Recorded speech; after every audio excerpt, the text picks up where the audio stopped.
Ошон үчүн пайгамбарыбыз айткан, темирге суу тийгенде заңдагандай, адам баласынын жүрөгү дагы заңдайт, дат басат деген, анын тазалануусу кандай дегенде пайгамбарыбыз эки нерсени айткан.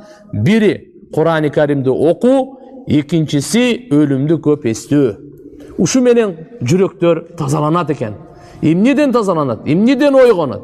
Бекапар, Алланы унутуп жашагандан, Алланын неематына шүгүр кылбай жашагандан, Алла Таалага тоң моюн болуп жашагандан, шайтандын досу, нәпсинин кулу болуп, дүниөнүн кулу болуп жашагандан ойгото турган бул Кур'ан-ы Карим. Жүрөктү ойгото турган, жүрөктү жандандыра турган Кур'ан-ы Карим тугандар. Алла Субханаху ва Таала жамгыр менен жерди көгөрткөндөй, Кур'ан-ы Карим менен өлүп калган жүрөктөрдү көгөртөт. Өлүп калган жүрөктөрдү жандандырат, нурлантырат, таасирлентирет. Эрте жазда карасаңыз, чөптүн бардыгы өлүп калган, эми жамгыры менен машаалла жандандырып аткандай, Алла Субханаху ва Таала Кур'ан-ы Карими менен ушунчалык руханият бар, ушунчалык таасир, нур бар.